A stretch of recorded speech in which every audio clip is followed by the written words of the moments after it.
പുതപ്പ് എപ്പോൾ ഇട്ട് കൊടുത്താലും കുട്ടി തട്ടി മാറ്റും. എന്തുകൊണ്ടായി? തണുപ്പ് കാലത്ത് പോലും കുട്ടികൾക്ക് പുതച്ചു കൊടുത്തു കഴിഞ്ഞാൽ കുട്ടി ഈ പുതപ്പ് തട്ടി മാറ്റിയിട്ടാണ് കുട്ടി കിടക്കുന്നത്.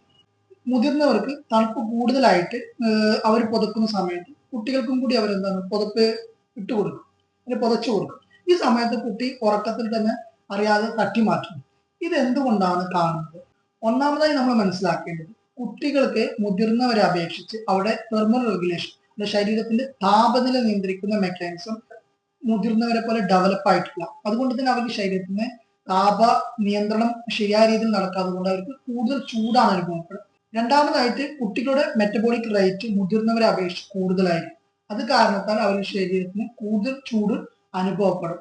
മൂന്നാമതായിട്ട് അതേപോലെ തന്നെ കുട്ടികളുടെ ബോഡി സർഫസ് ഏരിയ അവരുടെ ബോഡിയുമായിട്ട് കമ്പയർ ചെയ്യുമ്പോൾ വളരെ കൂടുതലായിരിക്കും. ഈ കാരണങ്ങൾ കൊണ്ടൊക്കെയാണ് എന്താണ് കുട്ടികൾക്ക് ചൂട് കൂടുതൽ അനുഭവപ്പെടുന്നത്. അതുകൊണ്ട് തന്നെ അവർക്ക് എന്താണ്, നമുക്ക് തണുപ്പ് അനുഭവപ്പെടുമ്പോൾ അവർക്ക് ചൂടായിരിക്കും അനുഭവപ്പെടുക. അതുകൊണ്ട് തന്നെ അവർക്ക് ഒരു പുതപ്പിന്റെ ആവശ്യം വരുന്നില്ല. അതുകൊണ്ടാണ് കുട്ടികൾ എന്താണ് ഈ തണുപ്പത്ത് പോലും നമ്മൾ പുതപ്പിട്ട് കൊടുത്തു കഴിഞ്ഞാൽ അവർ തട്ടി മാറ്റുന്നത്. നിങ്ങളെ കുട്ടികൾ ഇതേപോലെ ചെയ്യുന്നുണ്ടെങ്കിൽ താഴെ കമന്റ് ചെയ്യും. Royal homeo speciality centre, the final word in homeopathy, Kodassery, Pandikkad, Malappuram ജില്ല.